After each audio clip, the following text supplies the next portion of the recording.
August दाननि गेजेराव जोङो खमैबो जोंनिफ्राय 330 निफ्राय 350 न'खर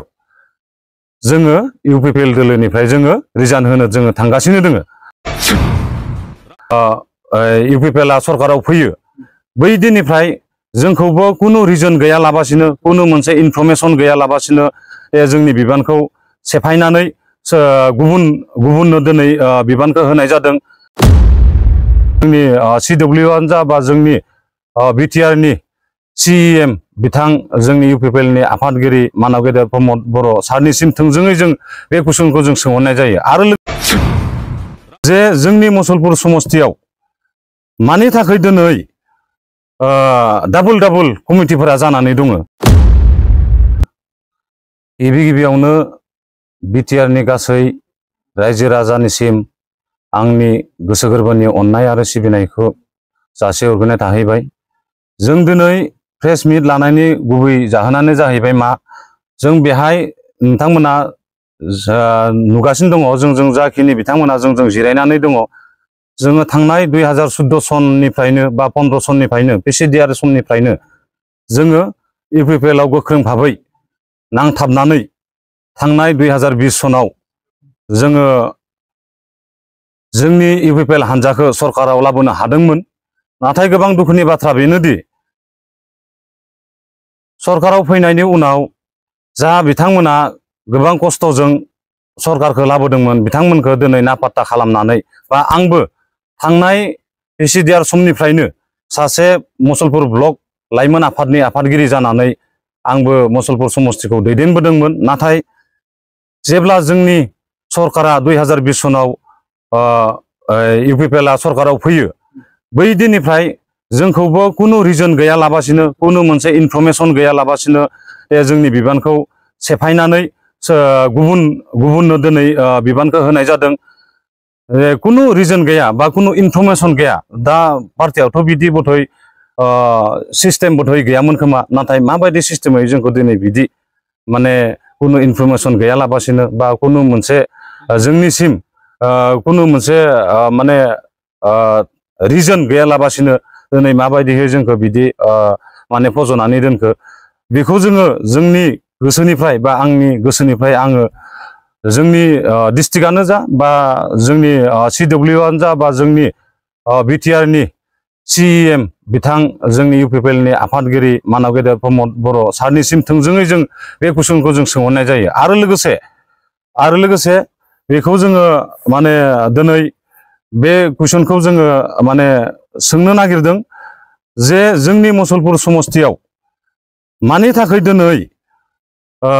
डाबल कमिटिफोरा जानानै दङ। दिनै ब्लक कमिटिखौनो होन बा दिनै प्राइमारि कमिटिखौनो होन बा दिनै बुथ कमिटिखौनो होन, दिनै जोंनिया ब्लक कमिटियाबो मोननै बादियै जानानै दङ दिनै। आरो प्राइमारि कमिटिफोरा दिनै जोंनि गेजेराव मुसलपुर ब्लक हिसाबै जोंनिया 12टा प्राइमारि, खिन्थु जोङो दिनै नुनो मोनदों मा 24टा प्राइमारि जोंनियाव जानानै दङ। बेफोर मानि थाखाय दिनै जानो मोनखो? आरो जोंहा मोनसे जोंनि गेजेराव मोनसे आरो ओरैबायदि थांनाय 2020 सनाव जे जा बिथांमोना इउपिपिएलनि जानानै जा बिथांमोना पार्टिनि जानानै केस जाबोबाय बा केस जानांबाय, बिथांमोननि केसखौ दिनै जोंनि पार्टियानो जा बा सोरबा EMGMआनो जा दिनैसिमबो बिथांमोननि केसखौ मानि थाखाय बेबस्था लानाय जायाखिसै बा मानि थाखाय बिथांमोननि केसनि बागै जेबो सावरायनाय जायाखिसै। बिथांमोननि केसा दा पार्सनेलि जानानै थाहैबाय। बिथांमोना दिनै बै केसनि थाखाय बिथांमोना दाउ अमा फाननानै मोसौ बोरमा फाननानै बिथांमोना दिनै निजिनि केसाव माने निजिनि केसखौ माने हाजिर जाहैनो गोनां जादों। दा दिनै बेफोरो मानो बिदि जानो मोनखो? बेफोरनि सोंथिखौ जोङो थोंजोङै जोंहा बिटिआरनि गोनां प्रमद बर' सारनिसिम जोङो बे सोंथिखौ सोंहरनाय जायो। मानो होनोब्ला जोंनि बे गासै समस्याखौ दिनै जोंनि मुसलपुर समस्तिनि डिस्ट्रिक्ट इउपिपिएलआनो जा बा जोंनि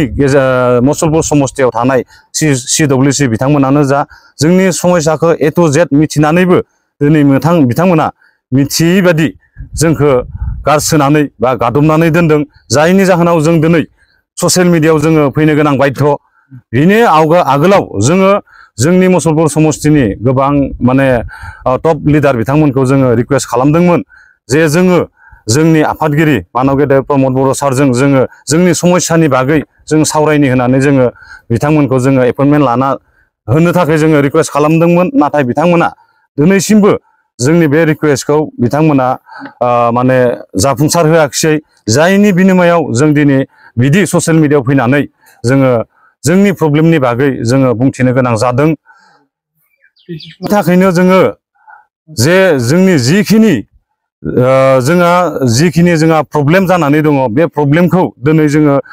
बे प्रब्लेमनि सलिउसन गैयिनि थाखाय जोङो दिनै बेखिनि जथुमाखौ बा जोङो जनो गोनां जादों आरो फैगौ दिनाव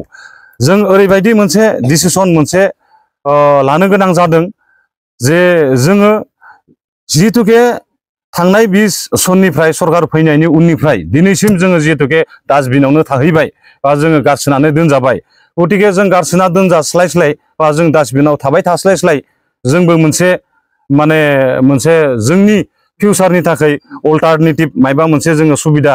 जोंबो लानायनि जोंहाबो मोनसे खोथा दङ गतिके जोङो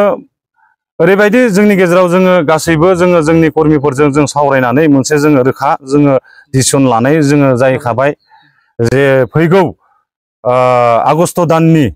गेजेराव जोङो खमैबो जोंनिफ्राय 330निफ्राय 350 न'खर जोङो इउपिपिएल दोलोनिफ्राय जोङो रिजाइन होनो जोङो थांगासिनो दोङो मानो होनोब्ला बिथांमोननि जिखिनि आकांक्षा बा जोंनि जिखिनि कर्मिनि एक्टिभ कर्मिफोरनि जिखिनि मावनाय दांनाय बे मावनाय दांनायनि सायाव जाखिनि जोंनि सरकारा बा इउपिपिएल हानजाया लानांगौमोन बेखिनि स्टेपखौ लानो हायैनि थाखाय जों दिनै बा जोंखौ नासयना दोननायनि थाखाय जों दिनै बेखिनि स्टेपखौ जों लानो गोनां बाध्य गतिके जोङो बेखौनो दिनै नोंथांमोननि थ्रुयै जोङो फोरमायथिखानानै होनाय जाहैखाबाय जे जोङो फैगौ आगस्ट दानाव आं आरो खेबसे बुंबावदों जे 330निफ्राय 350 न'खर जोङो इउपिपिएल हानजानिफ्राय जोङो रिजाइन होनो जोङो थांगासिनो दोङो।